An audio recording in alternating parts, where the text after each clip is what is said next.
시청자 여러분 안녕하세요. 보험 불만 타파 진행을 맡은 똑순이 박세람입니다.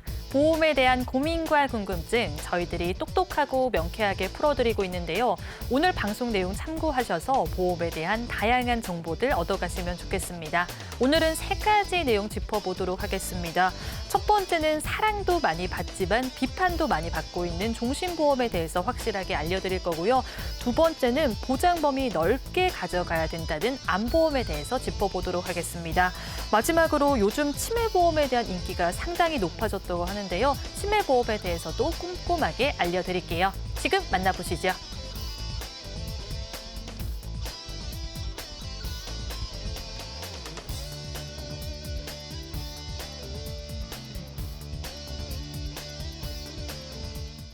보험을 쉽고 정확하게 알려드리겠습니다. 김성욱 전문가입니다. 네, 안녕하세요. 암보험에 대한 최신 트렌드를 이해하기 쉽게 알려드리겠습니다. 방송 끝까지 시청해주세요. 네, 안녕하십니까. 영화평론가 이동진과 이름만 똑같은 보험평론가 이동진입니다. 오늘 좋은 말씀 드리겠습니다.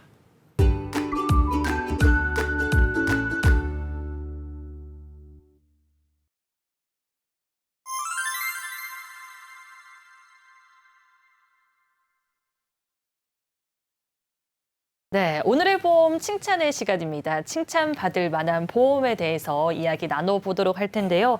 종신보험 짚어보도록 하겠습니다. 많은 분들이 종신보험 준비를 하시는데 사랑도 받으면서 부정적인 인식도 있는 종신보험에 대해서 이야기 나눠보도록 하겠습니다. 자, 이동진 전문가님, 종신보험 준비를 해오셨는데 어떤 내용일까요? 네, 안녕하세요. 반갑습니다. 제가 오늘 준비한 보험은 종신보험입니다. 이 종신보험이란 말만 들어도 벌써 또 종신보험이야? 또 지겹다. 이렇게 말씀하시는 분들 정말 많습니다. 네. 이게 종신보험이라는 게 그만큼 보험업계에서 오랫동안 사랑도 같이 받아왔지만 네. 거꾸로 또 반대로 비판도 오랫동안 받아온 게 사실입니다.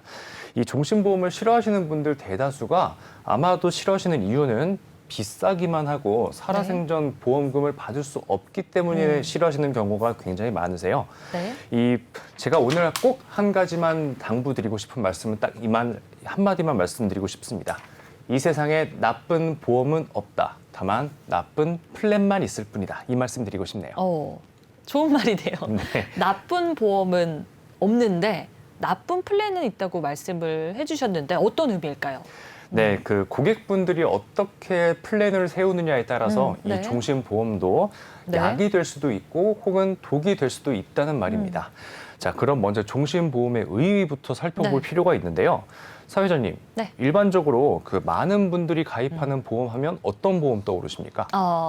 첫 번째로는 실비보험이 제일 먼저 떠오르고요. 그 다음으로는 3대 진단비 많이 준비하시죠? 네, 암, 뇌심 많이 준비들 하시죠. 네. 실비보험과 암뇌심 그리고 특히 암보험 같은 경우는 많이들 가입하십니다. 제가 네. 고객님들과 상담을 진행을 할 때에도 실비보험과 암보험은 이미 가입하신 경우가 굉장히 많으세요. 맞습니다. 실비야 그때그때 청구를 해야 하니까 당연히 많이들 가입을 하셔야 되는 보험이고 네. 또 암 같은 경우는 특히나 이제 3명 중 1명은 반드시 걸리는 암 보험이라고도 많이들 생각하시고 네. 그래서 너도 나도 굉장히들 많이 가입을 하시는 보험이 바로 이 암 보험입니다. 근데 잠깐만 이렇게 한번 생각해 보십시오. 만약에 3명 중 1명이 걸리는 게 암이라고 하신다면 네. 3명 중 1명이 아닌 그 외 2명은 과연 암에 안 걸릴 거니까 보험 가입하지 않을까요? 아니죠. 그래도 준비하시지 않나요? 네, 그렇죠. 내가 걸릴지 안 걸릴지 모르기 때문에 네. 모든 사람들은 암보험은 무조건 가입은 하실 겁니다. 자, 그렇다면 필연적으로 네. 3명 중 1명이 아닌 그 2명은 암에 안 걸리시면서도 이 암보험료를 지급을 하시는 결과가 나오죠. 그렇네요. 그렇게 되면은 조금 아깝다라는 네, 생각이 그렇죠. 드네요. 자, 그럼 제가 또 한 가지 질문 드리겠습니다. 여기서 본인이 절대로 사망하지 않을 것이다. 이렇게 확신하는 분 혹시 계십니까?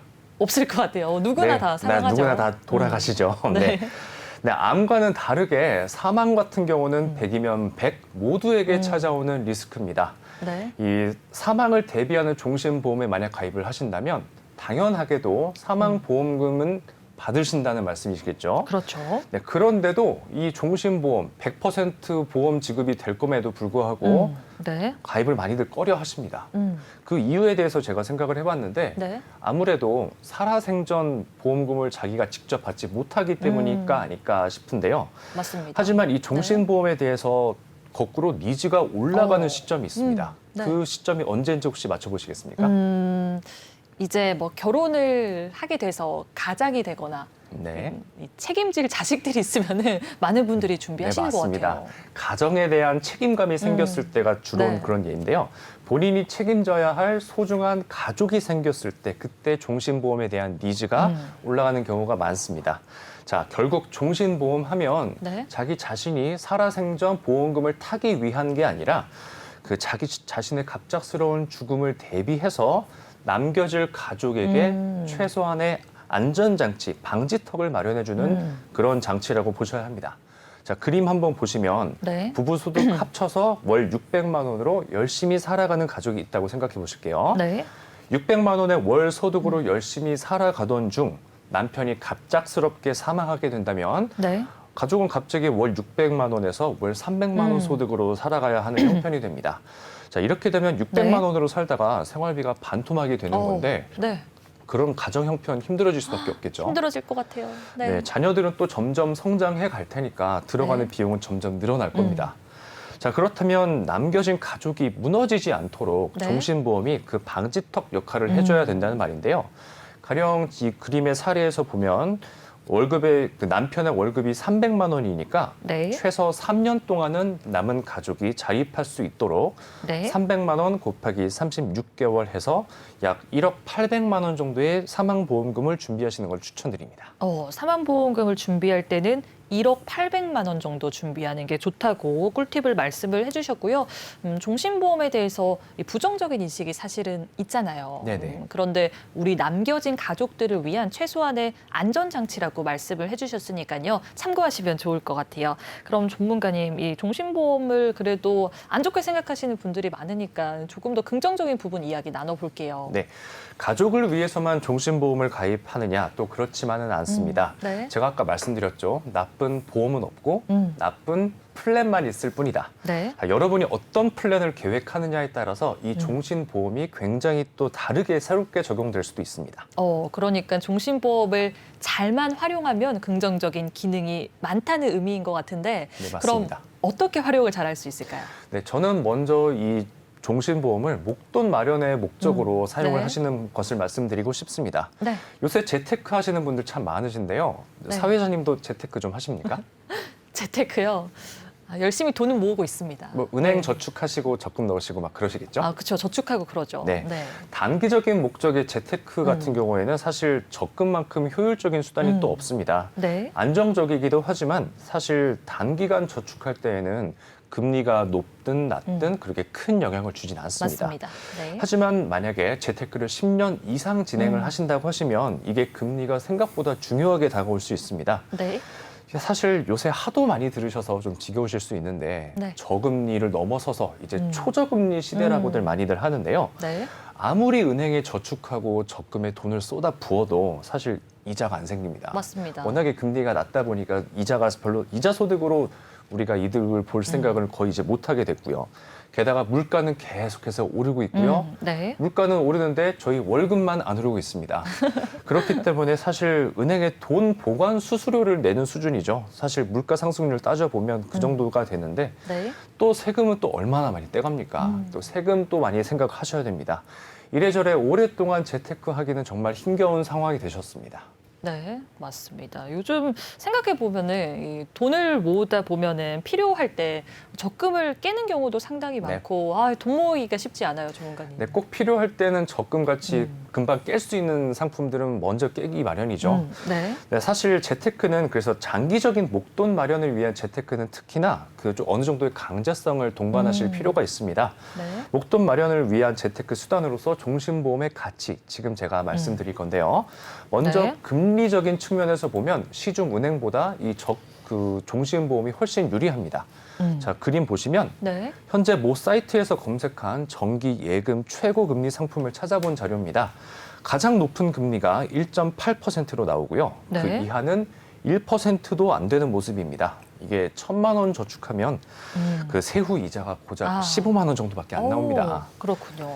네, 하지만 종신보험 쪽의 그 이유를 한번 보시겠습니다. 네. 50% 저해지 종신 10년 납 상품 기준으로 C 보험사의 보험 그 상품 확정 금리가 2.3%로 조회가 되시고요. 네. 그 D 보험사 그리고 K 보험사가 상품은 확정 금리가 2.25%로 보입니다. 은행의 경우에는 또 네. 확정 금리가 아니고 기준 금리가 변동하느냐에 따라서 또 네. 금리가 떨어질 수도 있습니다. 하지만 보험사의 상품은 현재 기준으로 고정된 금리가 해지될 때까지 유지가 된다는 점이 정말 유리한 점이고요. 네. 또 만약에 더 큰 수익이 필요하시다면 일반 고정금리로 진행되는 종신보험이 아니라 변액 종신보험을 선택하시는 방법도 있습니다. 이 변액 종신 상품을 선택하시면 저희 네. 펀드 관리를 진행할 수 있는데요. 이 전문가의 도움을 받아서 펀드 투자 관리를 만약에 하신다면 이 경우에는 원금 손실 가능성이 있기 때문에 조금의 리스크는 있을 수 있습니다. 하지만 관리만 잘 이루어진다면 그 더 큰 수익을 가져올 수 있죠. 그렇군요. 확실히 살펴보니까 종신보험 쪽의 이율이 은행 예금의 이자보다는 더 좋은 것 같다라는 생각이 듭니다. 변액종신보험에 대해서도 간단하게 말씀을 해주셨는데요. 원금이 손실될 수 있는 리스크가 있기는 하지만 관리만 잘 된다면 수익을 볼 수 있는 종신보험도 있다고 말씀을 해주셨습니다. 사망보험금 말고도 다양한 기능이 있다는 점은 우리 시청자분들이 잘 기억을 해주시면 좋겠습니다. 그럼 조금 더 이야기 나눠보도록 할게요. 네, 그 종신보험의 장점이 이 금리만 있느냐 그렇지만은 않습니다. 네. 이게 또 적금과는 다른 점이 있는 게 이게 보험은 복리로 운영될 수 있다는 점입니다. 네. 이 아인슈타인이 말을 한 그 사진이 있는데요. 그 단리와 복리에 대해서 먼저 말씀드리겠습니다. 네. 단리는 단순히 그 원금과 이자, 원금과 이자 플러스를 말씀드리는 거고, 네. 복리는 원금에 이자가 붙고 그 원금과 이자 플러스 된 거에 다시 한번 이자가 붙는 겁니다. 네. 즉 시간이 지날수록 금액이 크게 불어날 수밖에 없는데 그래서 복리를 복리의 마법이라고들 표현을 많이들 합니다. 그렇군요. 네, 마법이라고 하니까 좀 멋있죠. 멋있어요. 오죽하면 아인슈타인이 복리야말로 인간의 가장 위대한 발명이다. 그 아인슈타인, 그 천재가 이렇게 말을 할 정도입니다. 네, 그래서 10년 혹은 20년 그 이상의 장기적인 목적으로 이제 납부하는 종신보험의 경우에는 네. 이런 복리 효과를 가장 크게 볼 수 있는 상품이라고 볼 수 있죠. 만약에 20살 되신 분께서 네. 종신보험에 가입하신다면 딱 10년만 납입하시고 그다음에 남은 30년 동안 그대로 묵혀두시기만 해도 네. 그 60세가 되는 시점에 어마어마한 목돈을 마련을 할 수가 있는 겁니다. 그럼 젊을 때 준비하면은 더 그렇죠. 유리하겠네요. 오랫동안 그렇군요. 준비를 할 수 있으니까요. 네, 이 종신보험의 경우 복리 효과를 제대로 누릴 수 있는 상품이라고 말씀을 해주셨고요. 이 아인슈타인이 보장하는 재테크 상품이라는 생각이 드는데 들어봤을 때 장점이 상당히 많은 것 같은데 또 다른 혜택이 있다면 어떤 게 있을까요? 네, 마지막으로 한 가지만 더 말씀드리겠습니다. 이 마지막으로 중요한 점 하나는 네. 바로 비과세 혜택인데요. 네. 아무리 우리가 주식 투자해서 돈을 벌든 부모님에게 상속을 받든 우리는 결국에는 세금이라는 것을 납부를 해야 네, 됩니다. 생각해야죠. 세금 정말 좀 슬프죠. 네. 네. 은행의 이자 역시 세후 이자라고들 표현을 하죠. 네, 그 세금을 뗀 상태로 저희가 이자를 받는 건데요. 이자 소득세 이거 무시를 할 수가 없습니다. 맞습니다. 물론 이자가 소액일 경우에는 그렇게 크게 와닿지는 않습니다. 하지만 이게 이자가 눈덩이처럼 불어났을 경우에는 그 큰 이자에서 세금을 떼어간다고 하면 정말 아깝지 않겠습니까? 아까워요. 네. 맞습니다. 그래서 세금의 액수도 분명 클 거고요. 네. 하지만 종신보험은 우리가 비과세로 가져갈 수 있습니다. 자, 그림 보시면 네. 자, 보험 차익 비과세 변천사인데요. 2017년 이후부터 보시면 자, 조건이 10년 이상의 납입 기간, 그리고 목돈을 넣으신다면 1억 원 이하, 그리고 월납이라면 150만 원 이하라는 조건으로 비과세가 혜택이 이루어질 수 있는데요. 네. 즉 간단하게 말하면 매달 150만 원 이하로 납입하는 종신보험을 네. 10년 이상만 납입하신다면 그 후에 우리가 해지 환급금을 비과세로 받을 수 있다는 말입니다. 그렇군요. 네, 그렇게 오랫동안 납입하셨는데 제가 낸 돈에 이자 100% 받고 싶지 않으시겠어요? 당연하죠. 네, 그렇기 때문에 장기적인 관점에서 봤을 때 네. 장기적인 목돈 플랜으로는 종신보험만한 게 없다고 말씀드리고 싶습니다. 네. 네, 은행에 꾸준히 저축하실 수 있다고 말씀하시는 분들 계시는데요. 그렇죠. 분명 그 돈 필요하면 쓰실 겁니다. 꺼내 맞습니다. 쓰실 수 있을 때는 무조건 다 꺼내 쓰십니다. 자, 그렇게 해서는 목돈 마련하시기가 어려운 시대가 됐습니다. 조금은 강제성을 동반한 저축이 필요한 시대고요. 네. 시중 은행보다 높은 금리, 그리고 복리의 마법, 그리고 이 비과세, 이 세 가지 장점만 보더라도 목돈 마련 수단으로서의 종신보험의 가치 충분하다고 생각합니다. 맞습니다. 저도 이 종신보험이 과연 목돈을 마련하는 데 도움이 될까라는 의문이 들었는데 오늘 들어보니까 장기적인 관점으로 봤을 때는 목돈을 마련하기에 참 괜찮은 플랜이라는 생각이 듭니다. 높은 시중은행보다 금리가 높기도 하고요. 또 복리의 마법이라고 말씀을 해주셨고 비과세 혜택까지 누릴 수 있다는 점은 우리 시청자분들이 잘 알아주시면 좋겠습니다. 종신보험에 대해서 하나부터 10까지 짚어봤거든요. 생방송 보험 불만제로 함께하고 있습니다. 저희 본 방송은 SK브로드밴드 164번, LGU 플러스 169번, KT올레 285번을 통해서 시청이 가능하고요. 유튜브와 네이버 TV, 카카오 TV로 내외 경제 TV 혹은 보험 불만제로 검색하시면 실시간 방송에도 참여하실 수 있습니다. 아울러 본 방송은 정보 제공을 위한 방송이며 보험 서비스 및 상품 판매와 중개에는 관여하지 않습니다. 그럼 그 다음으로 칭찬받을 만한 보험 화면으로 만나볼게요.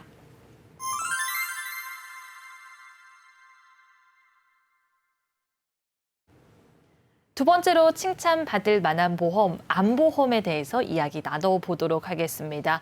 실비 다음으로 많은 분들이 준비하는 게 바로 3대 진단비인데요. 오늘은 사망 원인 1위인 암에 있어서 어떻게 잘 대비할 수 있는지 암보험 이야기 나눠보도록 할게요. 자, 장종우 전문가님, 암보험 어떤 내용 가지고 오셨나요? 네, 안녕하세요. 제가 네. 오늘 준비한 보험은 암보험입니다. 네. 혹시 사회자님 암보험하면은 어떤 것들이 먼저 떠오르시나요? 암보험이요. 진단금도 크게 가져가야겠다라는 생각도 들고 사망 원인 1위니까 준비를 더 잘 해야 되는 보험이다. 뭐 이런 생각도 드네요. 네, 맞습니다. 실비보험 다음으로 우리나라 국민들이 가장 많이 가입하시는 보험이 암보험 상품인데요. 네. 우리나라 사망률 부동의 1위가 암이죠. 근데 그만큼 이제 고객님들께서 네. 암에 대한 경각심을 되게 갖고 있다고 생각이 드는데요. 네. 2020년 암 통계 자료를 보시면 네. 네. 기대 수명까지 생존 시에 남성의 경우는 5명 중 2명, 여성의 경우는 3명 중 1명꼴로 암 발병을 하네요. 그렇군요. 생각보다 발병률이 굉장히 좀 높죠. 많이 높아요. 네. 이렇게 누가 걸릴지 모르는 무시무시한 암, 네. 이제 암 진단 후에는 과연 어떤 문제가 가장 크게 발생할까요?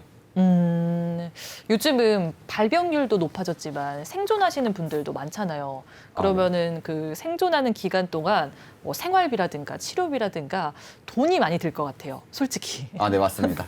네. 과거에는 암 진단을 받으면 대부분 사망한다고 이렇게 생각을 많이들 하셨는데요. 네. 지금은 치료 기술이 워낙 발전했다 보니 맞습니다. 생존율은 굉장히 많이 올라가 있는 상태예요. 네. 하지만 이제 암 진단을 받으시면은 당장의 치료비는 당연히 걱정이 되시겠죠. 네. 그런데 이 부분에 대해서는 사실 가지고 계신 실비보험에서 어느 정도 커버가 가능합니다. 네. 또한 많은 분들이 잘 모르고 계시는 부분인데 국가에서 암 같은 중대한 질병에 있어서는 산정특례라는 제도를 활용하고 있어서 오. 암 치료비에 대한 걱정은 조금 덜 수가 있는 부분이고요.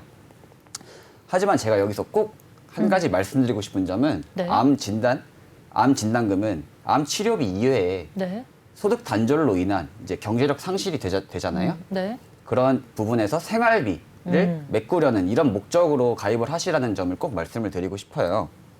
네. 하지만 이제 암 진단 후에는 계속적인 치료와 요양이 필요하기 때문에 맞습니다.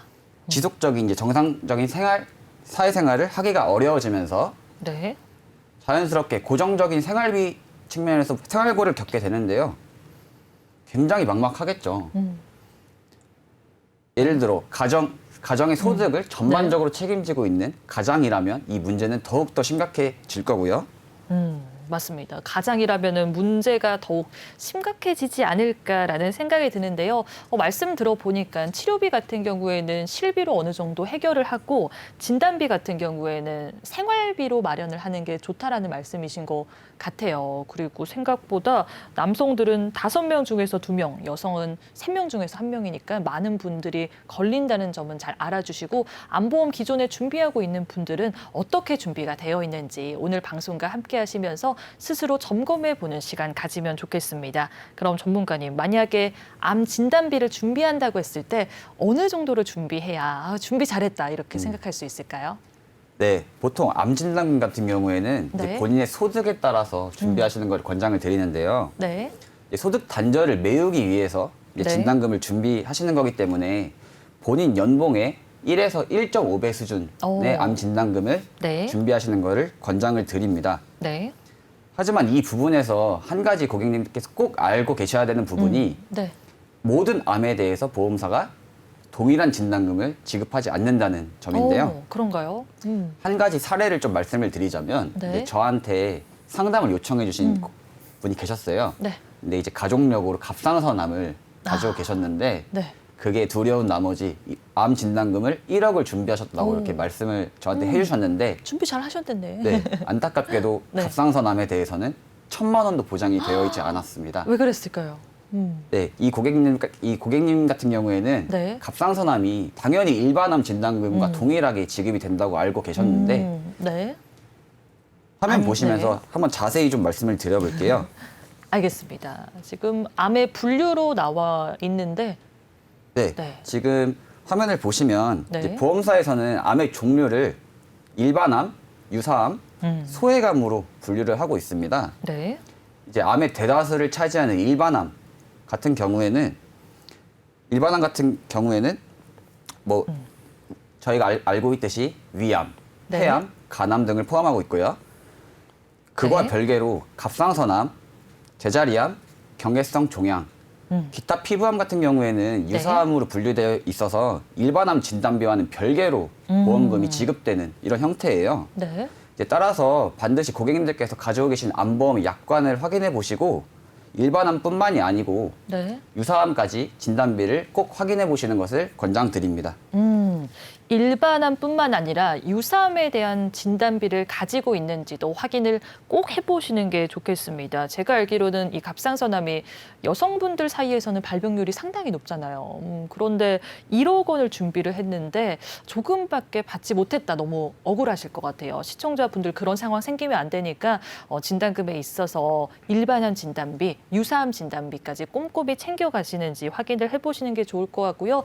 진단비 금액에 대해서도 말씀을 해주셨거든요. 연봉의 1배에서 1.5배 수준으로 준비하는 게 좋다는 점은 참고하시면 좋겠습니다. 그럼 전문가님, 지금 보장 범위에 대해서 알아봤으니까 만약에 가입을 한다고 했을 때 좀 잘 가입할 수 있는 꿀팁도 있을 것 같아요. 아, 네. 꿀팁 당연히 있습니다. 네. 네. 유사암 같은 경우에는 일반암처럼 진단금이 한도 자체가 많이 들어가는 상품 특약 자체가 아니에요. 그렇군요. 그렇기도 네. 하고 이제 보험료가 일반암보다는 굉장히 좀 저렴하기 때문에 네. 가입하실 수 있는 한도 내에서 최대한 많이 가입하시는 것을 권장을 드리고 있고요. 네. 이제 하지만 또 암보험 같은 경우에는 다른 혈관 질환 특약이라든지 수술비 특약보다는 훨씬 더 비싼 특약이다 보니까 네. 현실적으로 진단비를 좀 충분히 준비하시는 게 좀 부담스러운 분들도 많이 계실 거예요. 비싸지니까요. 네. 네. 이러한 경우에는 90세 만기, 100세 만기인 비갱신형 상품 뿐만이 아니고 그 나머지 부분들을 상대적으로 저렴한 갱신형 상품으로 준비하시는 것이 가장 효율적이라고 말씀을 드리고 싶습니다. 알겠습니다. 진단비는 크게 준비하는 게 좋은데 보험료에 있어서 부담을 느끼시는 분들이 많다고 합니다. 그럴 때는 만기 기간을 100세 만기가 아니라 90세 만기로 줄여도 괜찮다고 말씀을 해주셨고요. 갱신형과 비갱신형을 조합하는 것도 하나의 방법이라는 점은 잘 기억을 해주시는 게 좋겠습니다. 그럼 전문가님, 암보험을 준비할 때 지금은 진단금에 대한 이야기는 했잖아요. 네. 혹시 다른 부분들을 챙겨간다면 어떤 걸 좀 챙겨갈까요? 아, 굉장히 좋은 질문을 해주셨는데 네. 이 예전 암보험 같은 경우에는 이제 암 진단금, 일반암 진단금과 유사암 진단금 네. 그리고 암 수술비 정도만 넣어서 가입을 많이들 하셨어요. 네. 그런데 최근에는 진단금뿐만이 아니고 표적 항암 약물 치료비라는 특약이 새로 신설이 되었는데요. 네. 이 특약은 제가 반드시 넣어서 가입을 하시라고 꼭 추천을 드리고 싶습니다. 표적 항암 약물 치료비 용어부터가 어려운데 왜 이렇게 이거를 좀 같이 챙겨가는 게 좋다고 말씀을 하시는 걸까요? 근데 사회자님 그 설명에 앞서서 네. 옛날에 드라마나 영화 보시면 네. 암 투병하는 인물들 되게 많이 나왔잖아요. 많이 봤죠. 네. 네. 그분들 되게 모습들이 어떻던가요? 보통 머리카락도 많이 없고 얼굴도 되게 창백하고 막 구토도 하시고 많이 아파 보이세요. 맞습니다. 예전에는 1세대 화학항암 약물 치료라고 해서 이제 네. 암세포뿐만이 아니고 정상적인 세포들까지 모두 파괴시키는 이런 치료 방법을 이용을 했었는데요. 네. 현재는 굉장히 의료기술이 많이 발달했기 때문에 네. 2세대, 3세대 치료 방법까지 이제 개발이 되어 있는 상태예요. 네. 그러면서 부작용은 최소화하고 음. 대신 가장 큰 문제가 또 어떤 문제가 발생할까요? 가장 큰 문제요. 부작용이 적어지면은 그만큼 치료 기술이 좋아졌으니까 비싸지 않을까요? 당연합니다. 화면을 보시고 제가 방금 말씀드린 1세대, 2세대, 3세대 네. 치료법에 대해 간단히만 설명을 드리겠습니다. 네. 1세대, 2세대, 3세대가 지금 나와 있는데 어떨까요, 전문가님? 1세대에서 3세대로 갈수록 부작용과 효과는 훨씬 뛰어나지는 반면에 네. 치료비가 굉장히 많이 들죠. 네. 2세대 표적 항암제 같은 경우에는 이제 암세포의 표적 인자만 골라서 파괴시키기 때문에 부작용이 훨씬 적은 건데요. 네. 마찬가지로 3세대 면역 항암제 같은 경우에도 네. 신체에 암에 대한 면역력 자체를 길러주는 이런 방식으로 치료를 하기 때문에 부작용도 훨씬 더 줄어듭니다. 네. 그럼 당연히 이제 고객님들께서 1세대 말고 나는 2세대나 3세대로 무조건 받아야겠다라고 네. 생각을 하실 텐데 저도요. 네, 비용적인 문제가 또 여기서 발생을 하겠죠. 그렇죠.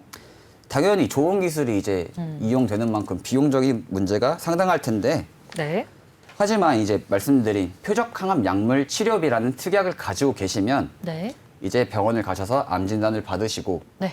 의사가 표적 항암 약물 치료를 받아도 되는 상태다라고 허가를 냈을 때 이 특약이 있으시면 진단금처럼 동일하게 가입 금액 전부가 이제 지급이 됩니다. 오, 그렇군요. 네. 그래서 걱정을 안 하셔도 되겠죠. 그러게요. 들어봤을 때 가성비가 좋은 특약이라는 생각이 듭니다. 진단금을 준비하시는 분들이 많을 것 같은데요. 여기에다가 새로 나온 특약들까지 준비하면 암보험은 완벽하다라고 생각을 해주시면 좋을 것 같고요. 오늘 내용들은 참고를 하셔서 앞으로 암보험을 준비하시는 분들은 지금 말씀하신 내용들 잘 넣어서 준비를 하시면 좋겠고요. 기존에 암보험 준비하신 분들도 내가 이런 특약이 있는지 진단금은 적정 금액으로 가져가고 있는지 체크를 해보시는 게 좋겠습니다. 자, 장종훈 전문가님. 만약에 이제 전문가님들이 병력이 있거나 약을 복용 중이신 분들도 준비할 수 있는 보험이 있다라고 말씀을 많이 해주시는데 어떻게 준비할 수 있을까요? 네. 유병력자분들 같은 경우에는 예전에 유병력자 전용 플랜이라고 해서 네. 이제 일반 표준체보다 훨씬 비싼 금액으로 암보험을 가입을 많이들 하셨을 거예요. 네. 그런데 현재는 무할증 암보험이라고 해서 네. 일반 표준체와 동일하게끔 병력자들도 가입하실 수 있는 이런 상품들이 많이 출시되고 있는 상황이에요. 네. 다만 예외 질환이 아닌 경우에 이제 병력이 있거나 약을 복용 중이셔도 가입이 가능한 상품인데 기존에 굉장히 비싼 보험료로 암보험을 가입을 하셨다면 네. 현재 이런 무할증 암보험을 통해서 새로 보험을 리모델링 하거나 새로 가입을 더 추가로 하시는 부분에 있어서 비교 분석을 꼭 받아보시고 네. 무할증 암보험 플랜을 한번 활용해 보시기를 적극 추천을 드립니다. 알겠습니다. 병력 있으신 분들도 암보험 준비가 가능하다고 말씀을 해주셨고요. 중요한 점은 비교를 통해서 대비를 하는 것이라고 말씀을 해주셨습니다. 유병자이시기 때문에 그냥 가입을 하기보다는 회사마다 장점과 단점이 어떤 건지 확인을 꼭 해보시는 게 좋겠습니다. 오늘 암보험에 대해서 알아봤잖아요, 전문가님. 네. 내용이 어려울 수도 있고 또 시청자분들이 느꼈을 때는 잘 모르겠다 이런 생각하셨을 수도 있으니까 다시 한번 정리를 해볼까요? 알겠습니다. 네, 정리를 해드리자면 첫 네. 번째로 이제 암 진단금은 치료비뿐만이 아니라 네. 소득 단절로 인한 생활비 문제를 극복하기 위해서 준비하시라는 점. 첫 번째로 말씀을 드리고 싶고요. 네. 두 번째로는 이제 일반암 진단비와는 별개로 지급되는 유사암 진단비에 대한 부분을 꼭 한 번씩은 체크를 해보시라는 점. 또 두 번째로 꼭 말씀을 드리고 싶고요. 마지막으로 아까 말씀드린 가성비가 가장 좋은 특약, 표적항암 약물 치료비 특약을 반드시 넣어서 새로 가입을 하시는 분들께서는 꼭 넣어서 이제 가입을 하시라는 점 마지막으로 말씀드리고 마치겠습니다. 알겠습니다. 깔끔하게 정리를 해주셨는데요. 진단비 같은 경우에는 본인 연봉의 1.5배 정도 준비를 해야 된다라고 짚어주셨고요. 일반암 진단비와 유사암 진단비까지 같이 준비가 되어 있는지 확인을 해보시는 게 좋겠습니다. 마지막으로 새로 나온 특약들까지 챙겨가는 게 좋다는 점은 참고하시면 좋을 것 같아요. 암보험에 대해서도 하나부터 열까지 짚어봤습니다. 생방송으로 보험 불만제로 함께하고 있고요. 저희 본 방송은 SK브로드밴드 164번, LGU 플러스 169번, KT올레 285번을 통해서 시청이 가능하고요. 유튜브와 네이버 TV, 카카오 TV로 내외경제TV 혹은 보험 불만제로 검색하시면 실시간 방송에도 참여하실 수 있습니다. 아울러 본 방송은 정보 제공을 위한 방송이며 보험 서비스 및 상품 판매와 중개에는 관여하지 않습니다. 자, 그럼 그 다음으로 칭찬받을 만한 보험 화면으로 만나볼게요.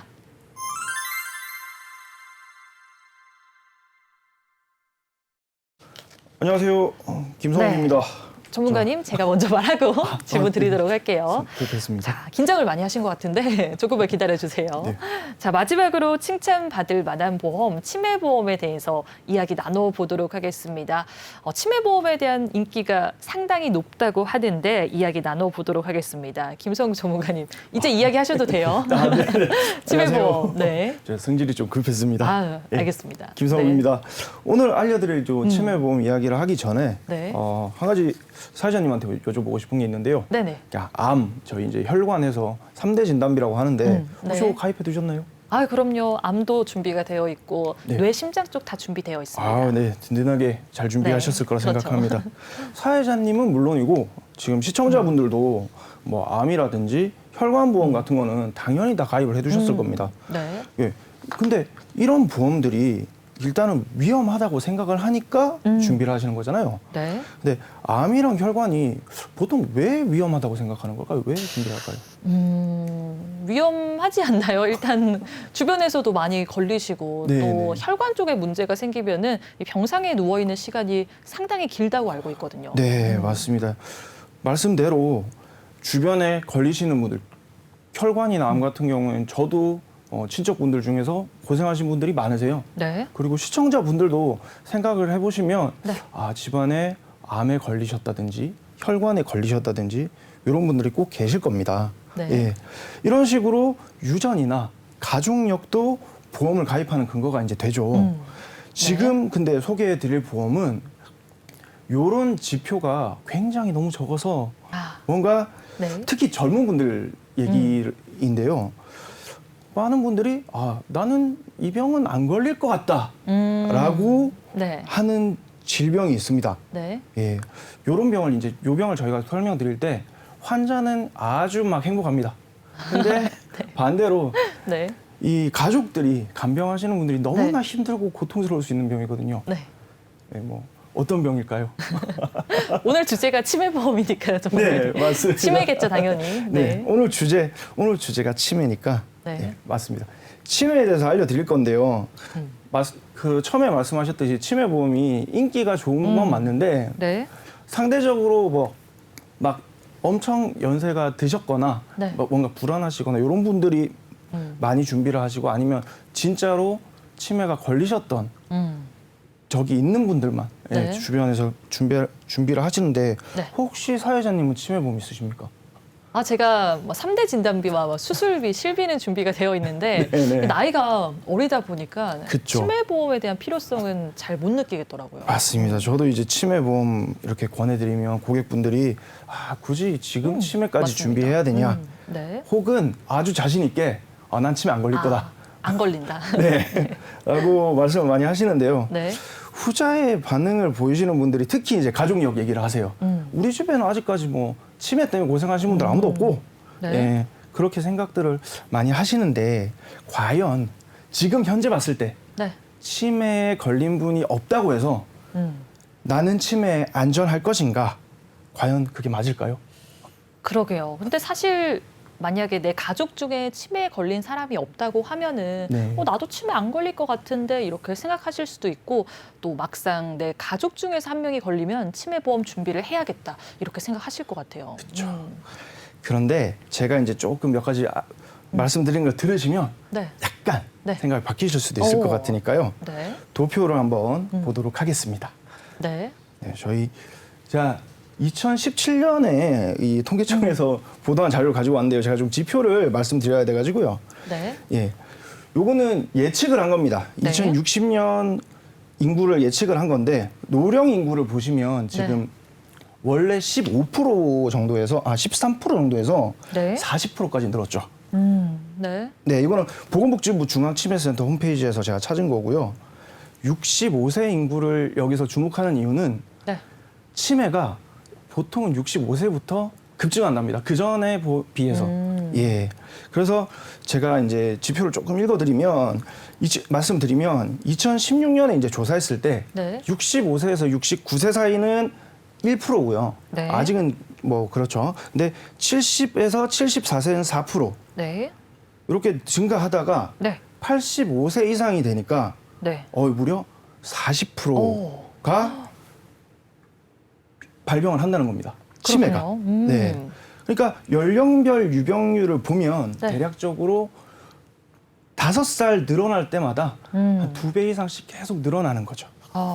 무섭네요. 그러니까 결국에는 나이가 들수록 85세 이상이 되면 40% 정도의 유병률을 보이니까 나이가 들수록 치매에 걸릴 확률이 더 높아진다. 이렇게 생각하면 되네요. 네, 맞습니다. 아까 우리 장종원 전문가님 얘기 네. 이거 보셨을 때 음. 암이 5분 중에 2분, 네. 3분 중에 1분 이렇게 얘기를 하셨잖아요. 그렇죠. 예, 그 굉장히 무서운 사실 확률이잖아요. 무서워요. 예.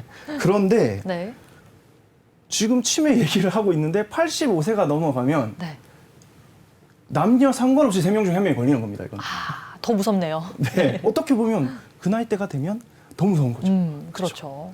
자, 그 이제 다음 도표를 한 번 더 보시면서 네. 요건 이제 노령 인구 음. 아까는 노령 인구의 어떻게 보면 예측이었고 요건 네. 이제 환자 수에 대한 얘기를 조금 보여드리려고 하는데요. 네. 처음에 시작이 이제 2010년부터입니다. 그리고 마지막에 2050년이고요. 네. 자, 한번 보실게요. 10년 단위로 일단 보십시오. 10년 단위로 보시면 환자 수가 굉장히 폭증하고 있습니다. 네. 지금 2021년이니까 2020년 기준으로 이제 봤을 때 84만 명 정도가 있다고 하고요. 네. 사실 84명도 적은 건 아니죠. 큰 숫자죠. 네. 근데 지금 예측입니다. 네. 예측상 2050년만 돼도 네. 270만 명이 된다고 합니다. 270만 명이면 거의 3배 넘게 늘어나는 것 같은데 네, 네. 그렇게 확 증가하는 이유가 있을까요? 이게 아무래도 처음에 제가 이제 보여드린 도표랑 관계가 있어 보이는데요. 네. 65세 이상 인구 자체가 확 늘어나 버리니까 네. 그 유병률이 높아지는 나이대가 많아지다 보니까 그렇게 늘어나는 거죠. 예. 네. 사장님 생각해 보십시오. 예전에 환갑이나 칠순이 되면 우리 잔치를 했죠. 예전에 많이 했죠. 예. 근데 최근에 네. 혹시 뭐 환갑 잔치나 칠순 잔치 참가라고 연락 받으신 적 있으신가요? 요즘 오래 사는 분들이 많다 보니까 그냥 소소하게 넘기시더라고요. 그렇죠.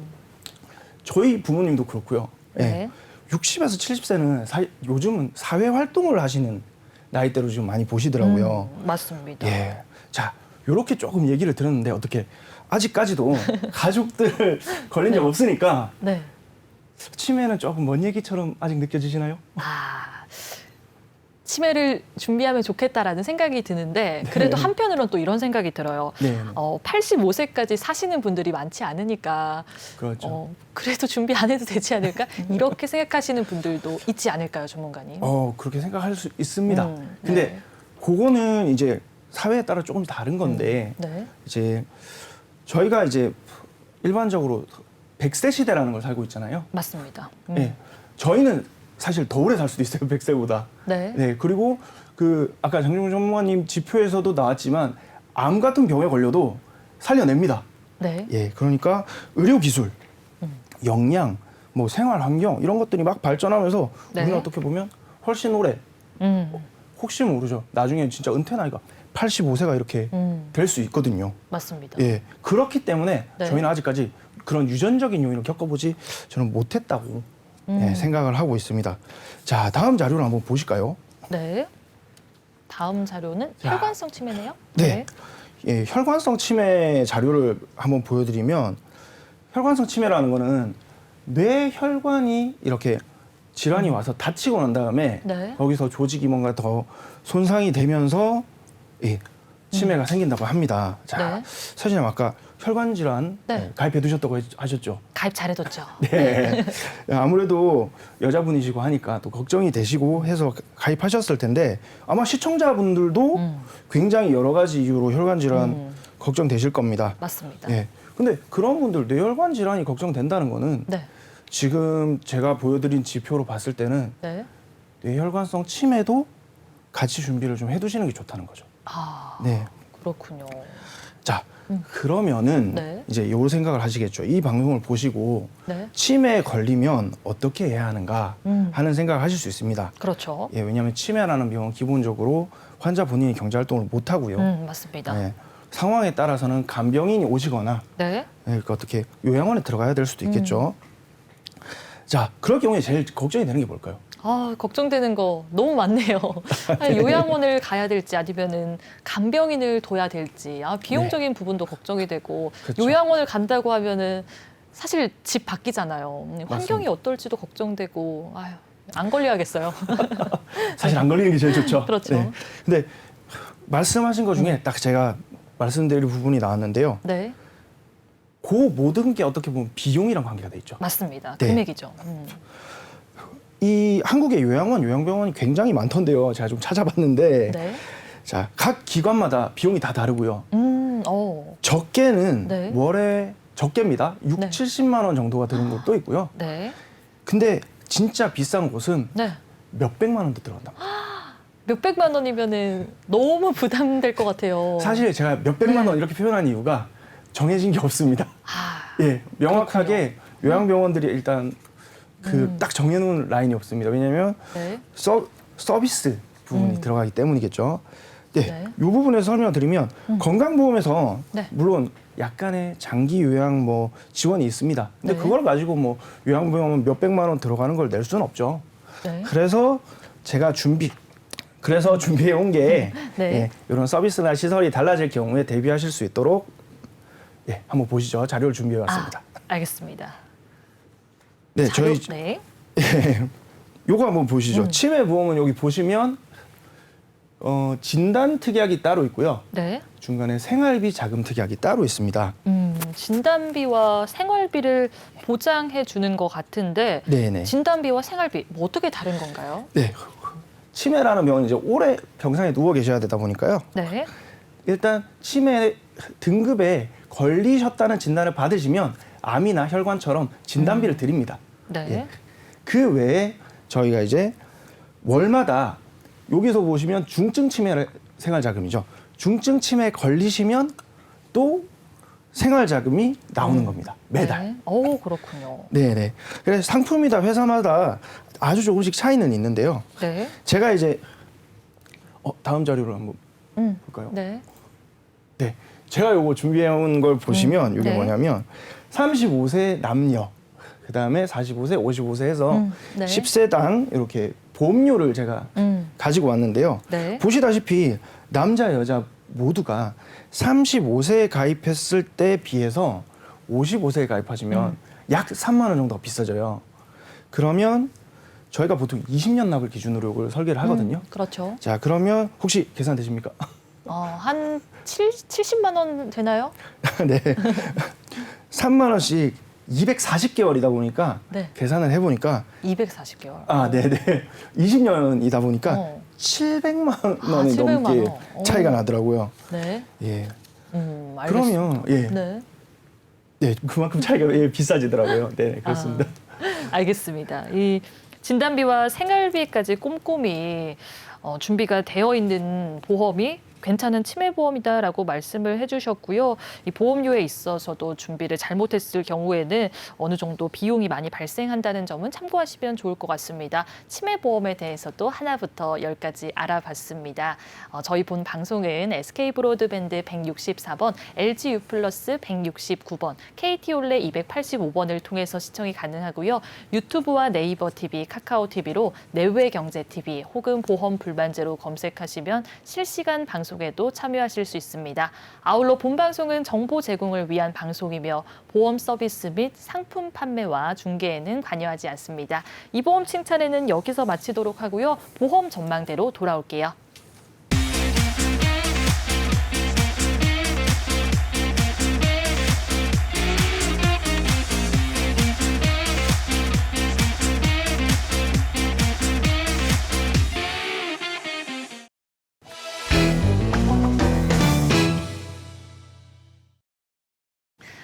보험 전망대 시간입니다. 우리 전문가분들이 실제로 상담했던 사례를 통해서 보험에 대한 고민과 궁금증 해결해 보도록 할 텐데요. 오늘은 어떤 사례를 좀 도와주셨는지 이야기를 나눠보도록 할 텐데요. 증권도 먼저 살펴보면 좋을 것 같아요. 자, 원래 도와드렸던 우리 이분은 아이생명연금보험과 그리고 종신보험을 준비를 하셨던 것 같은데 살펴봤을 때 지금 아이생명연금보험은 100만 원 정도 그리고 아이생명 CI 종신보험은 13만 8,609원 정도 납부를 하고 있었습니다. 100만 원 정도 넘게 나가는 비용을 납부하고 있었는데 어떻게 도와드렸는지 살펴보도록 할게요. 장종호 전문가님, 이 아이생명연금보험을 준비를 하신 분 같아요. 어떻게 도와드렸는지 그리고 어떤 부분이 문제였을까요? 네, 이분 같은 경우에는 제가 먼저 말씀드리기 전에 칭찬을 먼저 좀 해드리고 싶어요. 네. 지금 현 상황에서 국민연금이나 퇴직연금만으로 노후를 준비하시기에는 굉장히 버거운 게 현실인데요. 네. 그럼으로써 이제 개인연금의 필요성이 굉장히 대두되고 있는 현실에서 벌써 젊으셨을 때 100만 원짜리 연금을 가입하셔서 벌써 납입이 완료되신 상황이란 말이죠. 그래서 일단 이 부분은 굉장히 칭찬을 드리고 싶은데 제가 여기서 한 가지 꿀팁을 드리자면 네. 이 상품 같은 경우에는 사전에 확인을 해본 결과 공시이율로 그 연금 수령액이 계속 변화하는 이런 구조를 갖고 있는데요. 이분 네. 같은 경우에는 계속 이제 거치를 해야 되는 상황이기 때문에 금리가 높은 연금보험 상품으로 이 상품 안에 있는 이 상품 그 연금액 자체를 옮기기만 하셔서 이제 금리를 좀 많이 받으셔서 나중에 연금 수령액을 굉장히 많이 키울 수 있는 이런 구조를 좀 택하셨으면 나중에 미래에 연금 수령하시는 데 있어서 큰 혜택을 보실 거라고 생각을 하고 있습니다. 알겠습니다. 일단 첫 번째로 준비를 하셨던 연금보험에 대해서 말씀을 해주셨고요. 두 번째로 이 CI 보험에 대해서도 준비를 하셨는데 이동진 전문가님이 짧게 어떤 점이 문제였는지 알려주시면 좋을 것 같아요. 네, 지금 보시면 CI 보험 납입 기간부터 보시면 60세 납 상품으로 총 26년 납입니다. 네. 지금까지 130회 납입하셨고 앞으로 182회를 더 납입하셔야 되는데 너무 많습니다. 이게 회사 생활을 또 언제까지 하실지 모르겠지만 요새 평균 퇴직 연령이 49세로 확인되는데 퇴직하시고 한 푼이 아까운 상황에서 60세까지 보험금 내시긴 좀 어려우실 수 있고요. 그리고 더군다나 지금 CI 보험 같은 경우는 암 같은 거 하나 걸리시면 나머지 뇌출혈이나 이런 부분 안 드실 수 있습니다. 그렇기 때문에 지금 조금 더 넓은 보장으로 다른 건강보험 쪽으로 좀 리모델링 하는 것을 추천드립니다. 알겠습니다. 좀 보장이 부족하다고 말씀을 해주셨는데요. 그러면 리모델링 후에는 어떻게 바뀌었는지 살펴보도록 하겠습니다. 자, 장정훈 전문가님께서 짧게 말씀을 해주시면 좋을 것 같아요. 네, 이분 같은 경우에는 네. 그 이동진 전문가님께서 말씀하셨듯이 CI 보험은 보장이 굉장히 좀 협소하거나 아니면 보장 금액이 굉장히 적은 이런 상품이기 때문에 이제 건강보험, 네. 이제 건강보험과 실비보험, 그 다음에 아까 말씀드린 연금보험 상품을 다른 연금으로 네. 이제 전환하는 이런 부분들을 추천을 드렸고요. 플러스로 네. 이제 운전자 보험까지 해서 설계를 완료했습니다. 네, 오늘 세 가지 보험에 대해서 구체적으로 알아보고 상세하게 알려드렸습니다. 오늘 내용들 잘 참고하셔서 나중에 보험 준비할 때 도움 되셨으면 좋겠습니다. 내일도 보험에 대한 유익하고 다양한 정보로 찾아올게요. 안녕.